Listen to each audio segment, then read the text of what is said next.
noches. Uy, salió duro. Sí, 1, 2. Bueno, ¿cómo están? Buenas noches.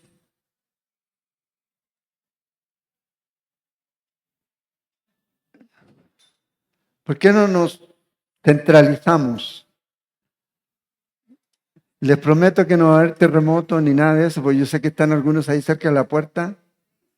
Por eso no voy a hacer ninguna pregunta de nada por aquello. Así entonces, eso, ¿eh? Para que conozcan otra parte del salón.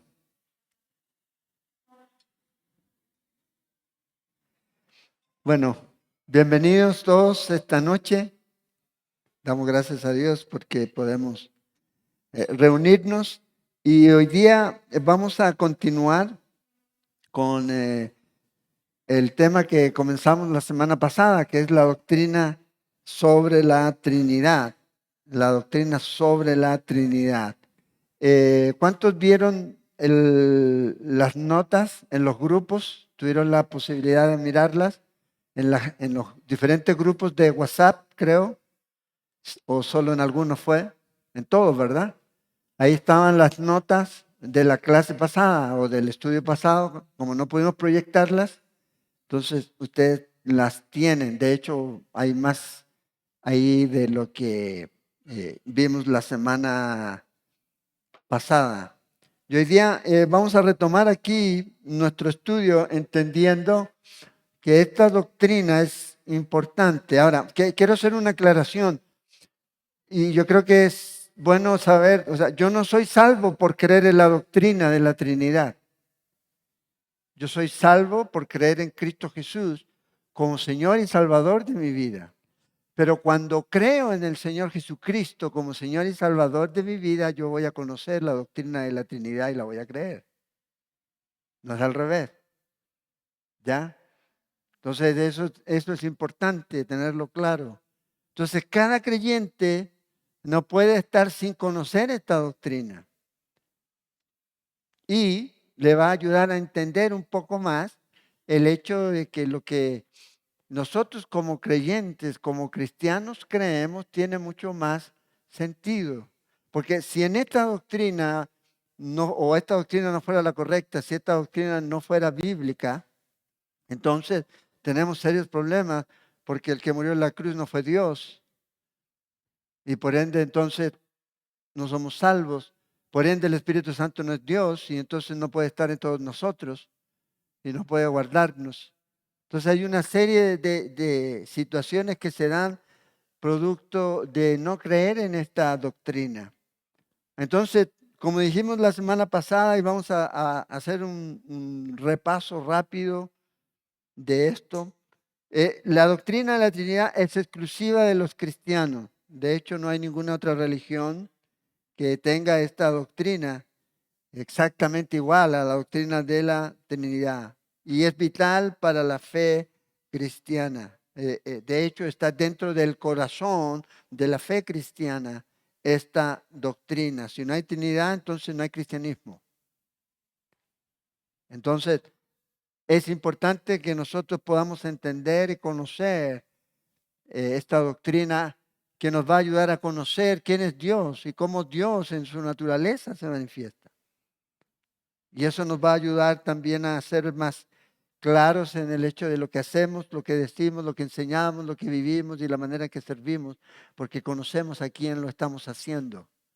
Otra de las cosas que miramos aquí es que la palabra Trinidad obviamente no está en la Biblia, fue algo, un término que se injertó, se usó ya por allá por el siglo segundo, en donde se pone o se emplea este término Trinidad, de Trini, que viene del latín, por uno de estos hombres, padres de la iglesia, Tertuliano, y creo que son los que comenzaron con todo esto, especialmente producto de los debates que comenzaron a existir sobre la deidad de Jesús, sobre la personalidad del Espíritu Santo y la deidad del Espíritu Santo. Entonces, desde ahí es donde está. Entonces, cuando uno pone y trata de buscar esta palabra Trinidad, obviamente no la vamos a encontrar en la Biblia, pero la Biblia sí nos muestra la Trinidad.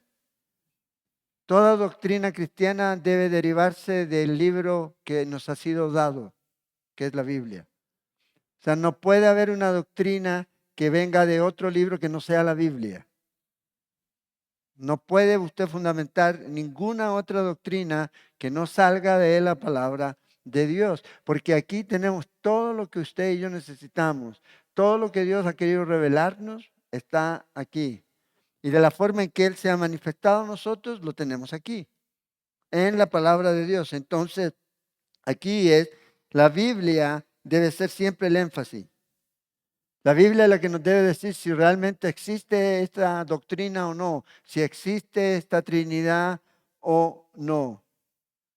Entonces, en todo aspecto de fe, la Biblia es la palabra de Dios. No es lo que dijo mi pastor, no es lo que dijo el profeta, no es lo que dijo el hermanito, el apóstol, no es lo que dice la palabra de Dios. Y ahí, dentro de las notas está esa definición que hablamos acerca de la Trinidad, en donde usamos claramente el término persona, ¿ya? No manifestación. No usemos el concepto manifestación. Ya un Dios, tres manifestaciones, puede ser modalismo, porque puede ser una manifestación de una piedra, puede ser una manifestación de esto, de aquello. Ya estamos hablando de persona, de persona. Un Dios, tres personas. Eso es único. Ya no es algo que vamos a encontrar y la semana pasada miramos ahí algunas ideas con respecto a eso y que no pueden llenar, ¿verdad? O explicar realmente este punto aquí, de esta unidad compuesta, que es lo que vamos a ver esta noche. Una unidad compuesta. Entonces, dijimos la semana pasada que Dios es espíritu, por ende no puede estar limitado en un cuerpo. Dijimos que Dios es personal, por ende Dios quiere tener comunión, quiere que lo conozcamos, porque obviamente Él se ha manifestado así.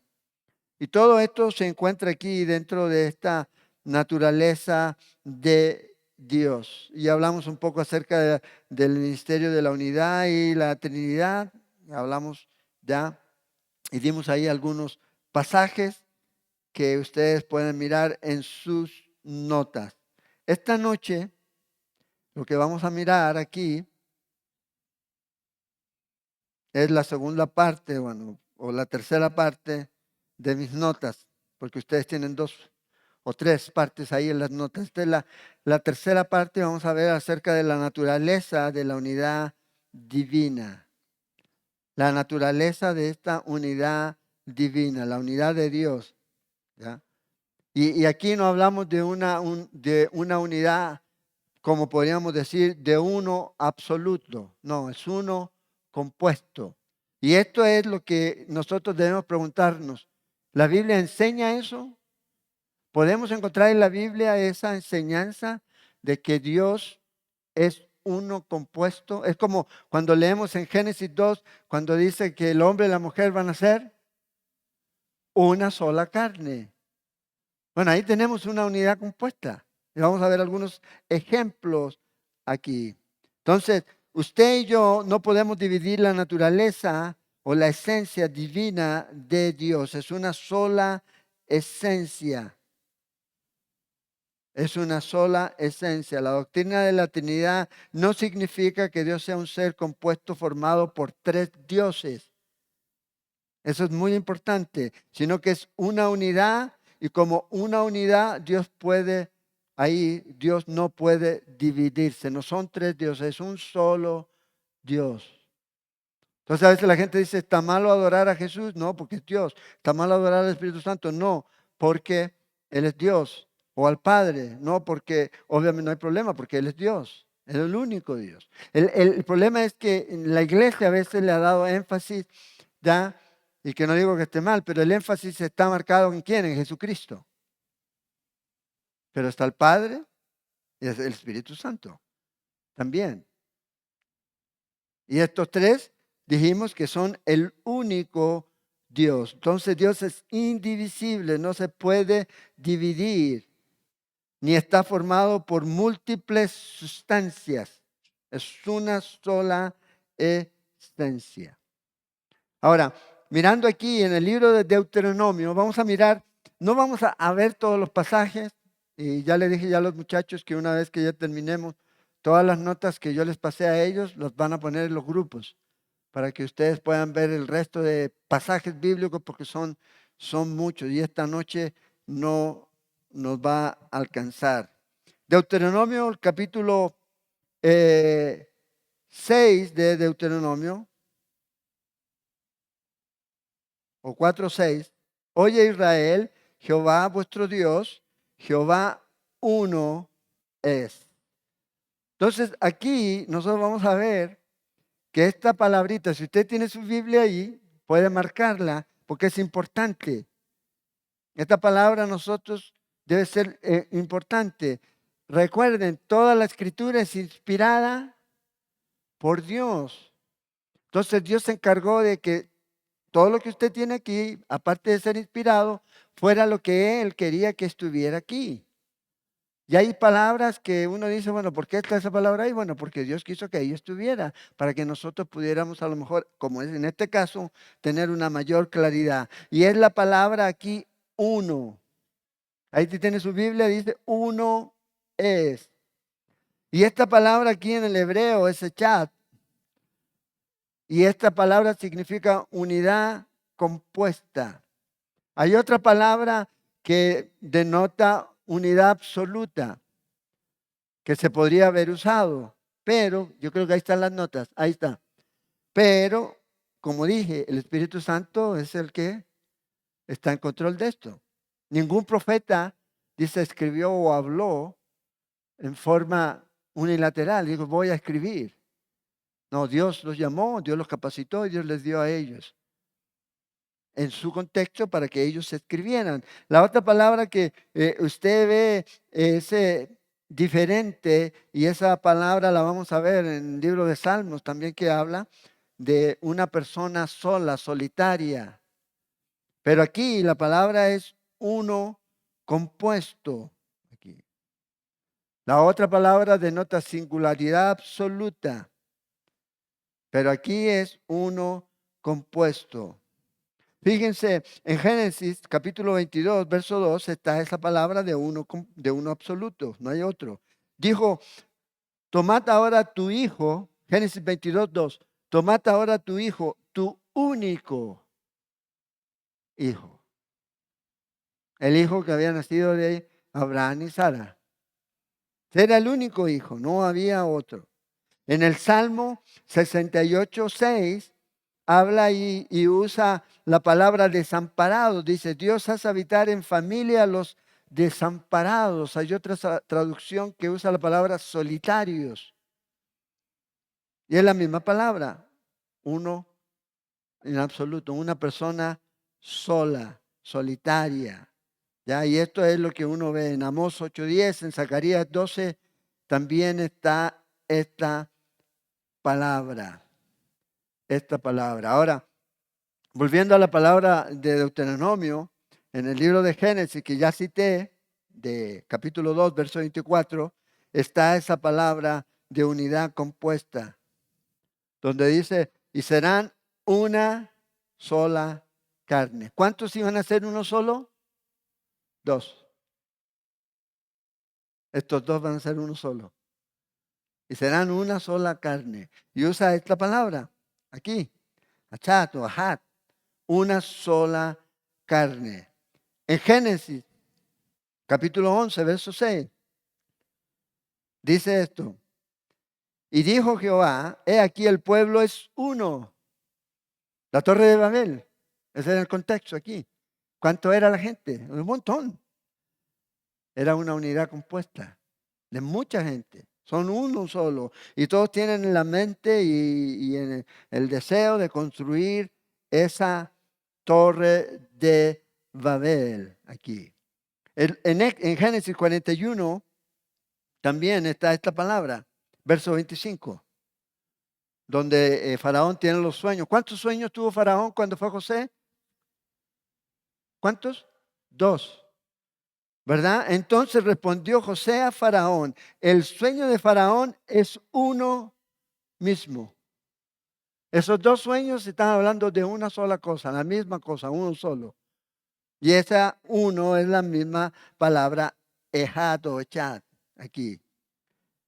Y eso usted también lo puede ver en el Nuevo Testamento, ilustrado ahí en donde se habla de una sola cosa. Fíjense en Corintios, en 1 Corintios 3, versos 6 al 8, donde habla el apóstol: yo planté, Apolo regó, etcétera, etcétera, etcétera. El que planta y el que rega son una misma cosa. Uno, los ve como un solo. En Corintios 12, 1 Corintios 12, versos 13 y 14, cuando habla ahí de los dones, ¿ya? Y de los muchos miembros, y habla de un solo cuerpo. Un solo cuerpo, porque así como el cuerpo es uno, ¿ya? Siendo muchos, son un solo cuerpo. Y ahí está la referencia ahí a esta unidad compuesta. Juan 17, Jesús orando ahí, y el verso 22 y 23 dice: la gloria que me diste yo la he dado para que sean uno. Está la unidad compuesta. ¿Quiénes? Los discípulos. Uno. Así como nosotros somos uno, dice el Señor. Una unidad compuesta. Así como nosotros somos uno. Es interesante, ¿ya? Son una unidad compuesta. En Gálatas 2:28 también hace referencia a esta idea de ser uno, a pesar de que pueden ser muchos, uno compuesto, porque todos vosotros, dice, sois uno en Cristo. La iglesia del Señor es uno en Cristo Jesús. Gálatas 3:28. Entonces, la naturaleza de la unidad divina también es evidente por los pronombres que se usan, los pronombres plurales que se usan, que están relacionados con Dios, por Dios mismo a veces también en el Antiguo Testamento. En Génesis 1:26, un versículo muy conocido. Entonces dijo Dios: hagamos al hombre a nuestra. ¿Cuánto dice ahí? ¿Están ahí en Génesis 1:26? ¿Ahí está o no? ¿A nuestra qué? ¿Cuántas imágenes? Una. Una. A nuestra imagen. Y ahí se está usando estos pronombres. Dice: a nuestra imagen. Esta palabra hagamos, obviamente no está refiriendo, los testigos de Jehová van a decir: no, es que ahí está hablando con los ángeles. Ningún otro ser sobrenatural ya tiene la capacidad de crear. ¿Por qué? Porque ellos han sido creados. Han sido creados. Todos ellos son seres creados. En Génesis 3:23, ya después de la caída, he aquí el hombre es como uno de nosotros. Nosotros, sabiendo el bien y el mal. Entonces, la pluralidad aquí dentro de esta naturaleza de Dios es insinuada en este versículo. Luego en el capítulo 11, verso 17, siempre en Génesis, la torre de Babel: descendamos, ¿ya? Hablando ahí Dios, para confundir su lenguaje. Bueno, otra vez nos está hablando con los ángeles, ¿ya? Entonces, en estos versículos que vemos aquí siempre se está indicando más de una persona. Alguien está hablando con otra persona: hagamos, descendamos. Y Dios obviamente no está hablando aquí con los ángeles. Vean el de Isaías 6:8. Isaías 6:8. La pregunta: ¿a quién enviaré? ¿Y quién irá? Vean lo que está diciendo. ¿A quién enviaré? Y luego dice: ¿y quién irá por nosotros? Por nosotros. Entonces, obviamente, aquí estamos viendo que el Señor está diciendo, bueno, ¿quién irá a ir por nosotros? Pluralidad. Y no se está refiriendo a los ángeles. Estábamos hablando ahí de esta Trinidad de Dios. En el verso 40, en el capítulo 40 de Isaías, dice verso 13, ¿quién enseñó al Espíritu de Jehová o le aconsejó enseñándole? ¿Quién pidió consejo para ser avisado o le aconsejó? Dice, uno solo, al Señor. ¿Quién le aconsejó? ¿Quién le enseñó? ¿Quién? La unidad de Dios compuesta se ve ahí no solo en estas palabras, sino que también en sus nombres. Aunque a veces no son determinantes, pero sí son importantes, porque otra vez volvemos a lo mismo. La Biblia es inspirada. Entonces no son nombres al azar que se dan. El primer nombre que usted ve en la Biblia, con el que dicen al principio creó Dios, es Elohim. Ese es el primer nombre que se ve ahí en el Antiguo Testamento. 2500, más de 2500 veces aparece ese nombre aquí. El poderoso, el fuerte, ¿ya? Es el nombre Él. Y esta terminación him es que le agrega pluralidad. Pueden ser más de tres personas, dos o más de tres, más de dos o tres personas que se pueden mencionar aquí, pueden estar registradas aquí. Una unidad compuesta para nosotros no es problema, porque tenemos y vemos por medio de las Escrituras la doctrina de la Trinidad. Ahora, fíjense en Génesis 1, vayan ahí a Génesis 1, que yo sé que es un versículo interesante, que lo conocemos. En el principio creó aquí. Aquí se está usando una palabra, ¿ya? En singular, un verbo en singular, crear, vara es la palabra en el griego, en singular. Y luego dice que este principio en el que se creó, el que creó fue Dios. Y esto es plural, un sustantivo plural. Y es interesante aquí que cuando usted lee el Antiguo Testamento y cuando encuentra el nombre de Elohim, que está hablando del Dios verdadero, siempre se va a utilizar con un verbo en singular. ¿Casualidad? ¿Ya? No, es la inspiración de Dios. ¿Por qué? Porque Dios es tanto singular como plural. Y es ahí donde el apóstol Pablo dice, grande es el misterio. ¿Ya?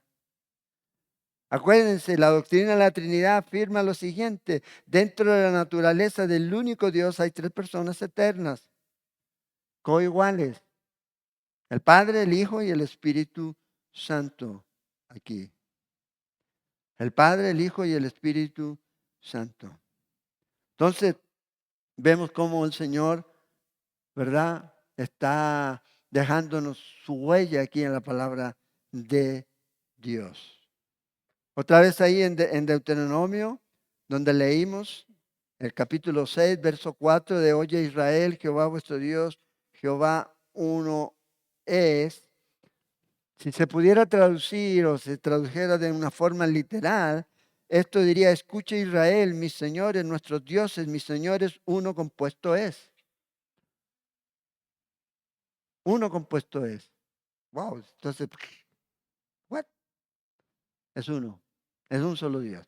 Recuerden, el énfasis en el Antiguo Testamento, demostrar la unidad de Dios, demostrar que Él es el único Dios, es por el lugar en donde ellos estaban, rodeados de idolatría.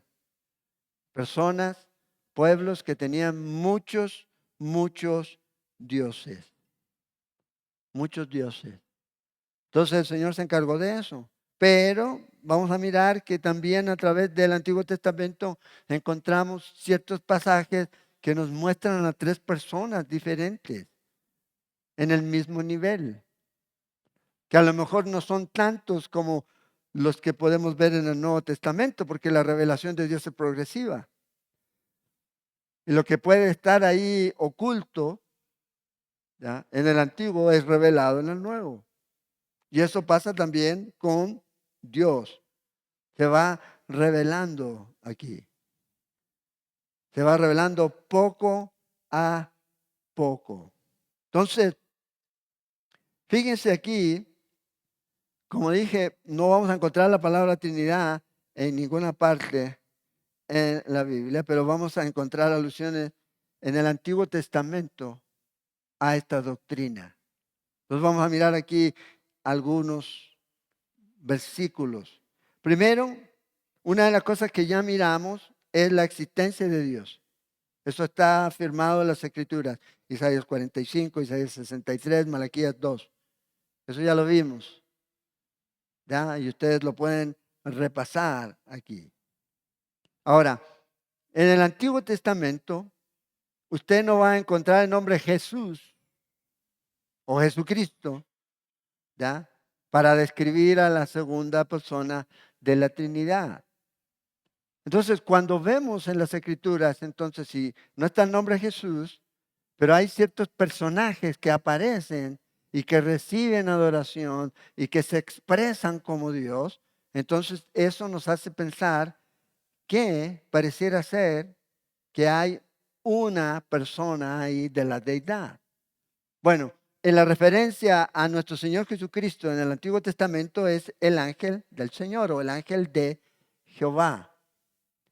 El ángel de Jehová. ¿Cómo se llama esto en concepto teológico? Es cristofonía, ¿ya?, que es diferente a teofonía.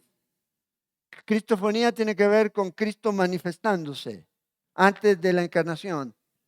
Las teofonías es la manifestación de Dios, pero no necesariamente en una persona. ¿Cómo? ¿De dónde le habló el Señor a Moisés? ¿Se acuerdan? De la zarza. Es una teofonía, Dios estaba ahí mostrándose. Pero cuando estamos hablando de aquí, de estas apariciones, ¿ya?, vemos a Jesús, la segunda persona de la Trinidad. ¿Por qué podemos deducir esto? Por Juan capítulo 1, 18. ¿Qué dice Juan capítulo 1, 18? ¿Se acuerdan que lo leímos? ¿Quién ha mostrado al Padre? El unigénito de Dios, Cristo. Nadie ha visto a Dios, dice. Wow. Pero vamos a leer pasajes donde dice, he visto a Dios y voy a morir. ¿A quién vieron? Al que se manifiesta. El que puede mostrar, ya, en esta preencarnación o en esta cristofonía a Dios. Fíjense en Génesis, en capítulo 6, 16, ¿se acuerdan ahí de Agar? Y es el ángel de Jehová que aparece aquí, verso 10 de Génesis 16. Y le dijo también el ángel de Jehová. Ahora vea lo que dice, y por eso es cuando uno lee, tiene que prestar atención a lo que se dice y a lo que este ángel también puede recibir o puede hacer. Entonces lo que dice aquí es que multiplicaré tanto tu descendencia. El ángel dice que va a hacer esto aquí. Ahora, si seguimos leyendo en el verso 13, ve aquí cómo llama Agar a este ángel. Entonces llamó el nombre de Jehová con que ella hablaba, tú eres Dios que ve. Está identificando aquí. Y es lo que dice, porque dijo, ¿no he visto también aquí al que me ve? ¿Quién es el que la ve? Dios. ¿Quién es el que puede ver todo? Dios. ¿Quién es el que puede estar en todas partes? Dios. ¿Quién puede prometer y decir, ¿sabes qué? Veo tu futuro y en tu futuro va a haber una descendencia grande y maravillosa y yo voy a hacer que así sea? Dios. Nadie más. Nadie más. Dios es el único. Ahora, en Génesis, capítulo 18, cuando los ángeles estos que se le aparecen a Abraham, ya, fíjense, dice, después le apareció Jehová en el encinar de Manre. Ahí estando, y dice que estaba sentado Abraham. Y en el verso 13 dice Jehová a Abraham. Es Jehová el que está hablando aquí. Es lo que a quién está viendo Abraham. ¿Cuál es el nombre de Dios? Señor, voy a ir al pueblo de Israel. ¿Y cuál es tu nombre? ¿Cuál fue el nombre que el Señor le dio a Moisés en Génesis 3? Yo soy. El yo soy. El tetragramatón. De ahí traen después con el nombre Jehová, Yahvé, Yahweh y todas las posibles pronunciaciones. Pero aquí es el Señor. Y vean lo que dice aquí. ¿Por qué se rió Sara? No creo que estaba riendo esa carcajada, que se escuchara, ¿verdad? ¿Por qué se rió Sara? Porque el ángel, ¿qué había dicho el ángel del Señor? Que a la vuelta de un año ella iba a tener un hijo. Y se rió. ¿Será cierto que dará a luz siendo vieja? Dice. Está repitiendo y está diciendo, hey, esta mujer dijo esto. No es que la escuchó, obviamente él sabía aquí. Es el Señor al que está viendo. Ahora, ¿cómo identifica a este Señor en el verso 25? Fíjense, del mismo capítulo. Tienen ahí, tienen que marcar. Lejos de ti está hacer tal que hagas morir al justo con el impío y que sea el justo tratado como el impío, nunca tal hagas. Ahora vea lo que dice aquí. El juez de toda la tierra no ha de hacer lo que es justo. ¿A quién se le dio para hacer justicia? ¿Quién va a juzgar? ¿Qué nos dice el Evangelio de Juan? A Jesucristo. A Jesucristo. Entonces, vemos que el Señor ahí apareciéndose en el Antiguo Testamento. Y una cosa que es interesante, si usted puede mirar y puede ver que el ángel de Jehová aparece una y otra vez, pero luego llegamos al Nuevo Testamento cuando Cristo nace y ya no más. Ya no hay más manifestaciones del ángel de Jehová. Desde ahí. Y eso es algo interesante. Entonces, el ángel también es conocido como Jehová Jireh. Ahora, en Génesis capítulo 22, verso 11, dice, entonces el ángel de Jehová le dice a Abraham, no lo hagas, no lo hagas.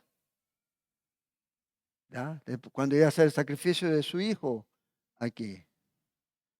Y el ángel de Jehová le dice después, si usted sigue leyendo ahí mismo, en el capítulo 22, verso 12, ya conozco que temes a Dios. Por cuanto dice, no me rehuiste tu hijo.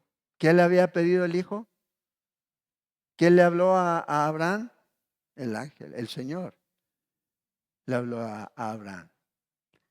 Sacrifica a tu único hijo, le dice. Entonces aquí le está hablando que le pidió el hijo. Y le dice, hey, sé y conozco. Y conozco. Ahora dice en el verso 14, y llamó a Abraham el nombre de aquel lugar. ¿Recuerdan? El Señor les dio un animal ahí, un carnero para sacrificio. Y llamó a aquel lugar Jehová proveerá. ¿Por qué? En el monte de Jehová será provisto. Y fíjense otra vez, verso 15, y llamó el ángel de Jehová otra vez. Y luego vuelve y dice, ¿sabes qué? Por mí mismo he jurado, dice Jehová. ¿Con quién estaba interactuando Abraham? Porque obviamente está interactuando. Otra vez, ¿por cuánto hiciste esto y no rehuiste mi nombre? Y le dice, por mi nombre te bendeciré, Abraham. Y eso es lo que el Señor hace. En el capítulo 31, el ángel del Señor aparece ahí en Betel. ¿Se acuerdan de Jacob? Se le apareció el ángel de Jehová, el ángel del Señor, y luego dice ahí en el verso 13, yo soy el Dios de Betel. ¿Quién se le apareció a Jacob? Dios. Y lo vio. Entonces, para nosotros no es problema.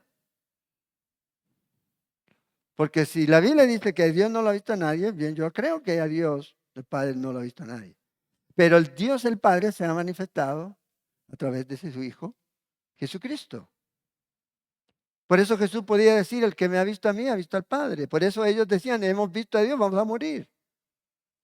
Pero obviamente no murieron, ¿ya? No murieron. Entonces, en el capítulo 22 de Éxodo, ya ahí hay muchos versículos más, no vamos a seguir viendo más, no nos va a dar tiempo. Fíjate lo que dice aquí en el capítulo 22 de Éxodo. O 23, dice, he aquí, yo envío mi ángel delante de ti. Ahora vea aquí quién es este ángel que el Señor está enviando. Para que te guarde en el camino y te introduzca en el lugar que yo he preparado. Guárdate delante de él. ¿De qué se tenía que guardar? Y oye su voz. No le seas rebelde. Ahora, antes de leer aquí, ¿quién es el único que puede perdonar pecados? ¿Dios o no? Él no perdonará vuestra rebelión. Si ellos se rebelan en contra de Dios, Dios iba a juzgar.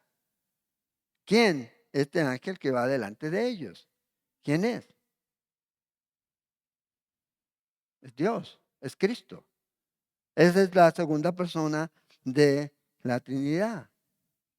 En Josué capítulo 5, verso 13 al 15, en Jueces capítulo 6, verso 20 al 24 y más. Ustedes pueden buscar después ahí más y más. Ahí cuando les pasen las notas, ahí van a ver de porciones. Recuerden, por ejemplo, un ángel nunca podía aceptar adoración. ¿Sí o no? ¿Cómo podemos nosotros confirmar eso? Por Apocalipsis. Apocalipsis 19 y donde el Señor o el ángel se aparece y Juan viene a adorar y le dice, no, no te postres ante mí, no me adores, adora a Dios. Y en el capítulo 22, verso 9.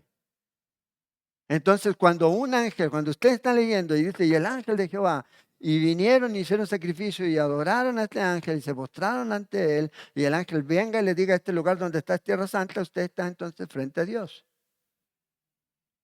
no frente a cualquier ángel.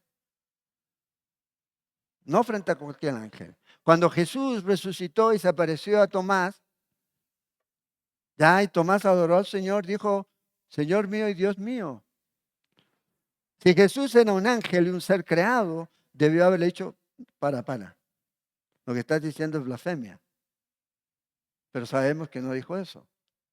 Aceptó y recibió esta adoración aquí. Entonces todos los ángeles son seres creados. Entonces este ángel en particular, el ángel del Señor o el ángel de Jehová, como se menciona en las Escrituras, usted lo puede ver. Es cosa de que usted cuando lea el Antiguo Testamento el próximo año, comienza a leerlo, desde ese trabajo. Porque a veces siempre leemos, ¿verdad? Pero bueno, este año voy a leer buscando esto en la Biblia. Y va a ver usted que el ángel de Jehová, en algunas ocasiones, o en muchas ocasiones donde aparece, es identificado como Dios. En otras no, y va a ser claro eso. No todas las veces que diga el ángel del Señor quiere decir que es Dios. Tiene que ver en el contexto. Y a veces se va a identificar como Dios, va a ser reconocido como Dios, se va a llamar a sí mismo Dios. Él a sí mismo también va a recibir adoración. Y se va a mostrar diferente al Padre. ¿Y qué características usted puede ver? Atributos. Atributos de la deidad. Y nosotros miramos ya, Johan enseñó acerca de eso, de los atributos ya que son solamente de Dios. Y uno de ellos, bueno, está en todas partes, pero hay uno es conoce todo. A veces el ángel que va dice, he visto y conozco tu corazón. Solo Dios conoce nuestro corazón. No hay otro. A veces, ay, Satanás me lee la mente. No. Solo Dios. Entonces, a Dios nadie le vio jamás. Sino que el unigénito de el Hijo, el unigénito Hijo de Dios, el que está en el seno, nos dice Juan del Padre, Él le ha dado a conocer. Y este que le ha dado a conocer, nos dice Hebreo, que es el capitán, el autor. ¿De qué? De nuestra salvación.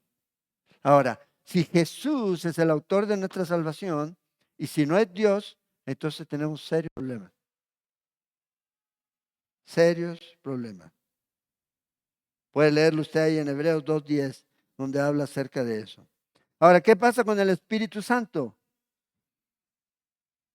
El Espíritu Santo en el Antiguo Testamento también lo vemos ahí como una persona distinta y separada también, ahí. Y lo ve en todo el Antiguo Testamento. La primera mención del Espíritu Santo en el Antiguo Testamento es Génesis 1:2. El Espíritu de Dios se movía sobre la faz de las aguas. ¿Y qué estaba en el contexto ahí? Creación. Creación. Entonces vemos ahí la tercera persona siendo parte, ¿verdad?, de la creación, creando. No que ha sido creado, no, está creando. Luego en Génesis 6:3 también vemos donde dice el Señor que no contenderá mi espíritu con el hombre para siempre. Para siempre. Hay un límite. Ahora, ¿quién es el que convence de pecado? Es el Espíritu Santo, que es el otro consolador. ¿Verdad? Y ese otro consolador dice que estará con ustedes todo el tiempo. Entonces una pregunta, bueno, si no es Dios, no puede estar con todos nosotros. No puede. No puede convencer de pecado a todo el mundo porque no puede estar en todas partes. No puede. Es un ser limitado. Puede estar en un lugar a la vez, si fuera el caso, pero no lo es. Qué salvaje, porque si no, teníamos. El Espíritu Santo habitó ya en los personajes del Antiguo Testamento, en algunos, en forma específica, como Moisés, Josué, David, Gedeón, etc. En segunda de Samuel, cuando David ya está a punto de decir tan, ¿ya? En el capítulo 23, verso 2, dice esto: el Espíritu de Jehová ha hablado por mí. Durante todo ese tiempo, el Espíritu de Jehová. Entonces, ya ellos tenían esa noción. Ahora, ya sabemos, los judíos no son trinitarios. Ellos no creen que Jesús es Dios. Bueno, no creen ni que Jesús es Mesías. Fue un buen hombre, un buen profeta, que cumplió todo, pero por el hecho de decir que él era Dios, directa o indirectamente, para ellos es rechazado. Inmediatamente, porque no cabe en su mente eso. A pesar de que el Antiguo Testamento nos deja claro. Por eso ellos, lamentablemente, en algunos pasajes usan palabras diferentes, cambian el texto a veces para poder acomodarse. Isaías 61, verso 1, habla que el Espíritu de Jehová, el Señor, está sobre mí. Y este es interesante porque hay dos personas y a tres. El Espíritu de Jehová, el Padre, el Espíritu Santo, sobre mí. ¿Quién es ese sobre mí? Bueno, Lucas nos da la respuesta. Lucas capítulo 4, verso 18. El Espíritu del Señor está sobre mí. Y he venido a poner, dice, libertad a los oprimidos, etcétera, etcétera. Y dice, esta escritura se ha cumplido delante de ustedes. ¿Qué es lo que se ha cumplido delante de ellos? Bueno, que el Espíritu del Señor estaba sobre Jesús. Entonces, ese mí del Antiguo Testamento de Isaías es Jesús. ¿Quién está hablando aquí? Jesús. Es Jesús. Entonces el Espíritu Santo estaba en él. Si no, Zacarías 4:6 dice, no es con ejército ni con fuerza, sino con mi espíritu. Mi espíritu. Ahora, siempre se habla que el espíritu es una fuerza impersonal y todo lo demás, pero nosotros vemos cómo el Espíritu Santo guía, dirige, detiene, habla. En el libro de Hechos, es cosa de mirar el libro de Hechos. Hechos 16, por ejemplo, es una buena. Hechos 13. donde el Espíritu Santo habla, guía, dirige. Hechos 15. Lo podemos ver. ¿Y a quién contrista usted? ¿A quién? Al Espíritu. ¿Y qué es contristar? Entristecer. Usted no entristece a la luz, a la fuerza eléctrica, a la electricidad. Dice, ay, no te voy a aprender nunca más. La electricidad no, ay, se va a poner triste. No, entristece a una persona. A una persona. Entonces está hablando ahí de una persona. Ahora fíjense en Números, capítulo 6, verso 24. Vamos como avión, pero vamos viendo. Ve aquí esta doxología. Esto es lo que decía el sacerdote. Pero fíjese que es interesante porque aquí se menciona a Jehová 3 veces. ¿Será una redundancia o sencillamente una alusión a la Trinidad? Dice, Jehová te bendiga y te guarde. Entonces, si fuera uno solo, entonces yo digo, bueno, haga resplandecer su rostro sobre ti y tenga misericordia. Si fuera uno solo, diría, alce sobre ti su rostro y ponga en ti tu paz. Pero como obviamente yo no escribí la Biblia, la escribió el Señor, o sea, inspirando a estos hombres, Jehová te bendiga y te guarde. Jehová haga resplandecer su rostro sobre ti y tenga de ti misericordia. Jehová alce sobre ti su rostro y ponga en ti paz. 3 veces. Y esto es interesante. Y lo mismo cuando en Isaías 66:3, cuando dice santo, santo, santo. ¿Ya? Santo. En las iglesias pentecostales, donde iba mi mamá, daban 3 glorias a Dios. ¿Ya? Gloria a Dios, gloria a Dios. Una por el Padre, una por el Hijo y una por el Espíritu Santo. Estaban bíblicos. Estaban bíblicos. Aquí, santo, santo, santo. Jehová te bendiga y te guarde. Jehová haga resplandecer. Jehová alce sobre ti su rostro y ponga en ti tu paz. Los 3 participando en esto. Entonces vemos en las Escrituras, ¿ya? En el Antiguo Testamento, y hay más, en donde usted después puede investigar. En esas, vamos a poner ahí después en la descripción de este video algunos libros para que ustedes puedan tener e investigar más acerca de esta doctrina en el Antiguo Testamento. Ahora, en el Nuevo Testamento, sí nos queda tiempo. En el Nuevo Testamento el asunto es diferente. La evidencia es mucho más grande acerca de esto. Y como dije, la revelación de Dios a la humanidad fue algo progresivo, no fue algo así como de golpe, no, fue algo progresivo. Y la doctrina de la Trinidad es lo mismo. Dios se va revelando con el tiempo. Lo que estaba ahí como que parece en el Antiguo Testamento, bueno, se hace claro y nítido en el Nuevo Testamento.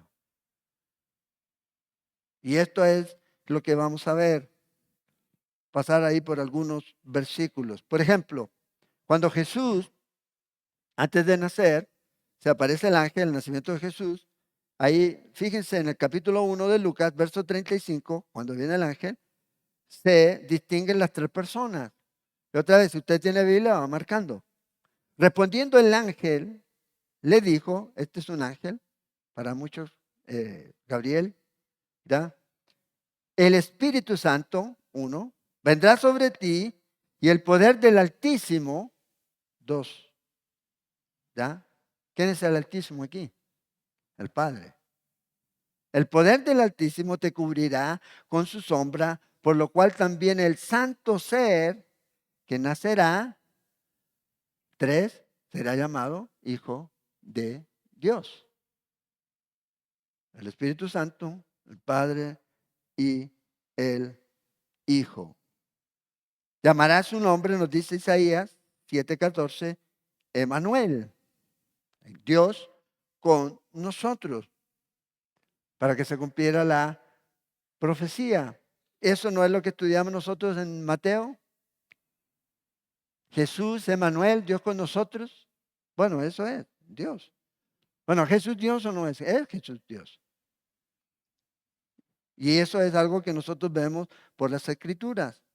Isaías 7:14, Isaías 9, todo eso lo vemos cumplido en el Nuevo Testamento. Ahora, cuando usted lee Isaías 9, ya viene Navidad, son versículos que se usan, ¿verdad? Ya estamos casi en la Navidad. Habla de un niño no ser nacido, un niño no ser dado. ¿Ya?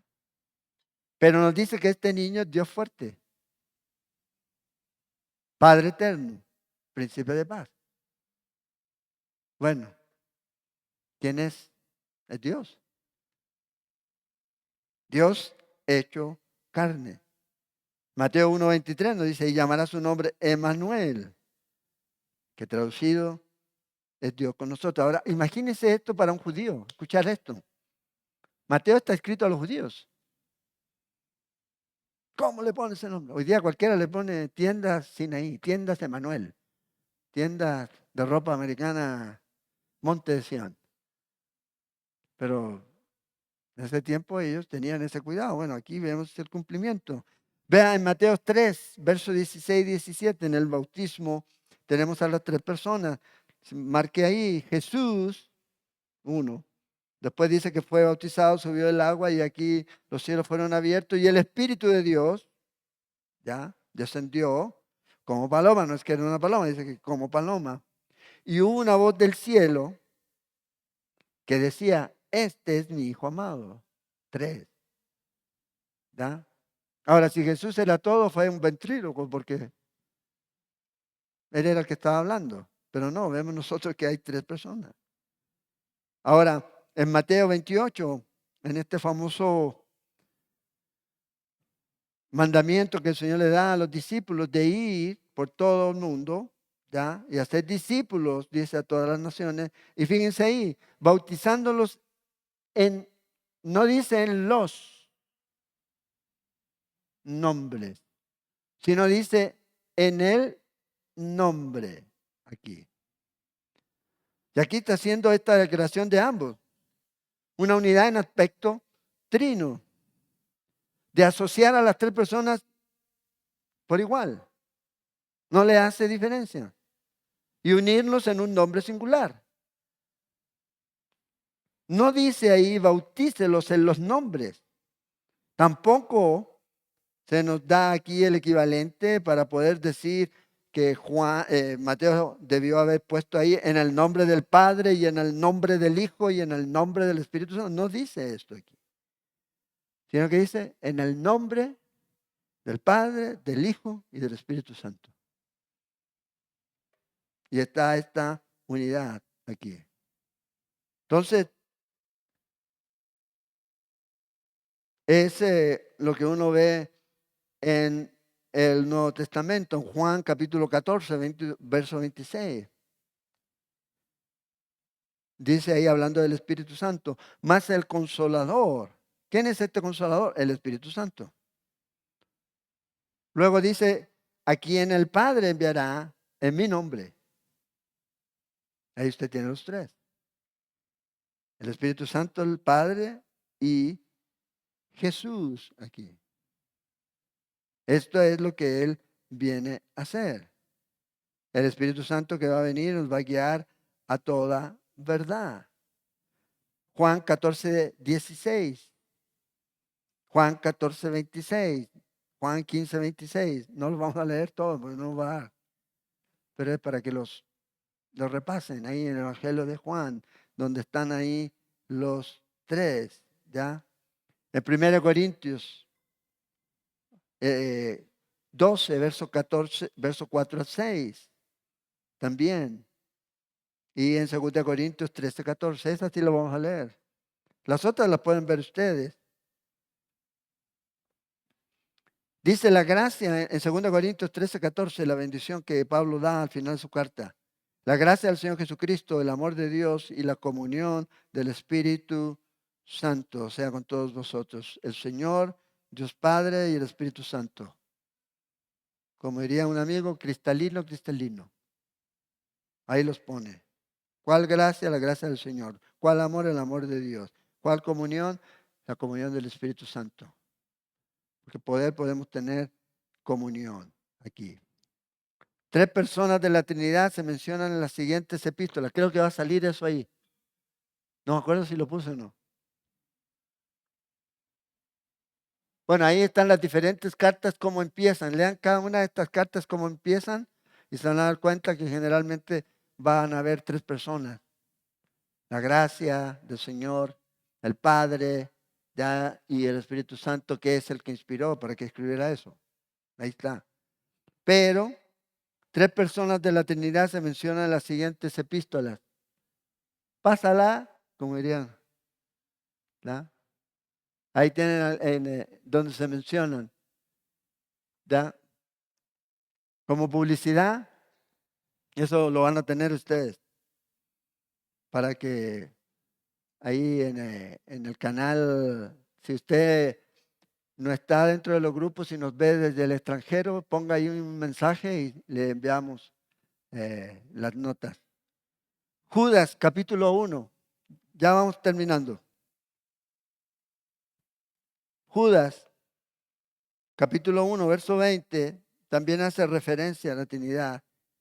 Dice, pero vosotros, amados, edificados sobre vuestra santísima fe, orando en el Espíritu Santo, 1, conservaos en el amor de Dios, 2, esperando la misericordia de nuestro Señor Jesucristo, 3, para vida eterna. ¿Ya? Entonces, y esos pasajes y muchos otros pasajes en donde usted puede ver claramente e incuestionablemente esta doctrina siendo desarrollada en el Nuevo Testamento, en el Nuevo Testamento. Y quiero terminar leyendo 3 versículos más, nada más, porque estos son de práctica, algo práctico para nosotros. Por cuanto sois hijos, Dios envió, dice, a vuestros corazones el espíritu de su Hijo, el cual clama, Abba, Padre. Nuestra relación, nuestra comunión, ¿ya? Aquí, que se evidencia en la Trinidad, nos ayuda a nosotros a poder interactuar. Participan en la vida del creyente, tanto el Padre como el Hijo, como el Espíritu Santo. Por cuanto sois hijos, dice Dios, envió a vuestros corazones el Espíritu de su Hijo, el cual dice, clama, Abba, Padre. Efesios 2:18. Porque por medio de Él, los unos y los otros tenemos entrada por un mismo Espíritu al Padre.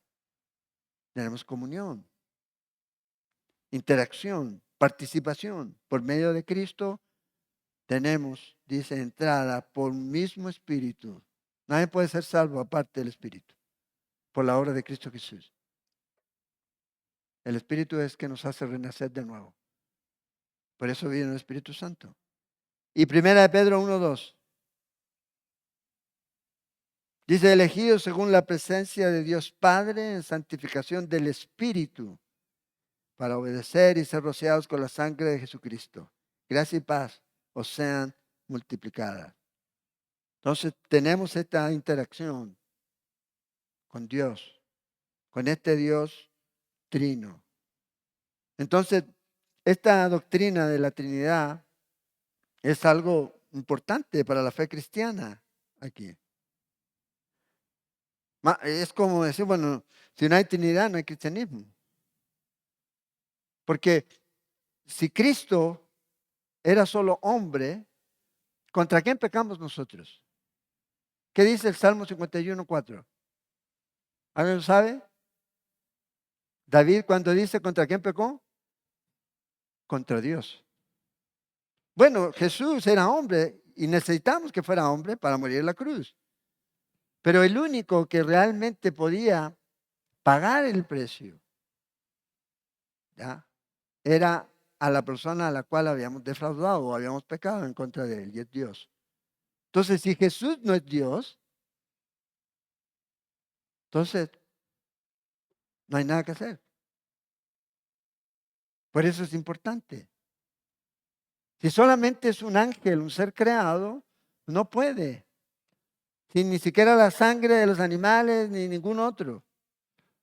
Job y el libro de Jeremías y el libro de Ezequiel nos dicen ahí que si estuviera aquí Daniel o Job o de esos santos, ellos solo salvarían ellos, no salvarían a nadie más. No pueden. Y lo mismo para nosotros con el Espíritu Santo. La doctrina de la Trinidad es tan importante que nos ayuda a nosotros a tener claro que la palabra que usted tiene aquí es confiable. Porque ¿quién conoce la mente de Dios? Dios, el Espíritu Santo. ¿Y qué tenemos aquí? Bueno, lo que Dios nos ha revelado. Porque si no estaríamos en puras especulaciones. Si el Espíritu Santo realmente no es Dios. Porque nadie puede conocer la mente de Dios. Solo Dios. Entonces, es importante para nosotros saber esto. Porque el Espíritu Santo nos está revelando aquí lo que Dios estaba pensando. Lo que Dios estaba ahí queriendo enseñarnos. Entonces, no hay ningún problema en que alguien que reciba a Jesús por primera vez no entienda esta doctrina, pero tiene que llegar a conocerla y la va a creer. Sí, porque usted no le va a predicar y la doctrina trinitaria tiene que creerla, no, tiene que creer en Cristo Jesús. Dios se hecho carne, ¿y cómo fue eso? Bueno, pum, la doctrina. La doctrina. Entonces, ahí en las notas ustedes van a encontrar algunas razones del por qué esta doctrina es importante y orando para que podamos, a lo mejor más adelante, próximo año, en nuestra escuela bíblica, profundizar sobre esto. ¿Ya? Profundizar sobre esto. Entonces, la doctrina de la Trinidad es una doctrina esencial de la fe cristiana. Es crucial comprenderla de la mejor manera posible, así como creer en ella. De hecho, es extremadamente relevante y de la mayor importancia aquí. Entonces, debemos conocerla y debemos aprender a defenderla y a definirla con precisión. Porque es ahí cuando la gente no conoce realmente de Dios, y a este Dios teniendo que está la palabra de Dios, es confundida. Ah, no, es que ustedes son politeístas, le digan así. ¿Polite qué? No, soy político, van a decir algunos cristianos. ¿Ah? Tres dioses creen, no, nosotros no creemos en tres dioses, un Dios, en tres personas. El Padre, el Hijo y el Espíritu Santo. Y estos tres son el único Dios. Coiguales, coeternos, mismos atributos. Mismos atributos. Entonces, así ha sido. Vamos a orar. Iba a decir antes que llueva, pero ya no llovió. Vamos a orar. Señor, te damos gracias por este tiempo y oramos a ti, Padre, a través de Cristo Jesús, sabiendo, Señor, que escuchas nuestras oraciones y agradeciéndote por enviar, Señor, a tu Espíritu Santo, a la tercera persona de la Trinidad, para guiarnos, para iluminarnos y para ayudarnos a entender cada día un poquito más y conocer un poquito más a este Dios que nos ha salvado, al único Dios que nos ha dado vida eterna y que está con nosotros, en nosotros y por nosotros. Y podemos confiar en eso. Y oramos, Señor, para que bendigas tu palabra y ayúdanos a seguir creciendo en ella, Señor. Y que esta palabra sea la que continúe transformando y limpiando nuestras vidas. No hay de otra manera. De tu palabra, Señor, la que nos muestra quién eres, la que nos muestra qué es lo que has hecho y la que nos muestra lo que tú requieres de nosotros. Así que oramos, Señor, para que nos ayudes a que podamos ponerla en práctica. Te pedimos, Señor, tu bendición. Llévanos con bien a nuestros hogares y oramos, Señor. En el nombre de Jesús. Amén. Amén.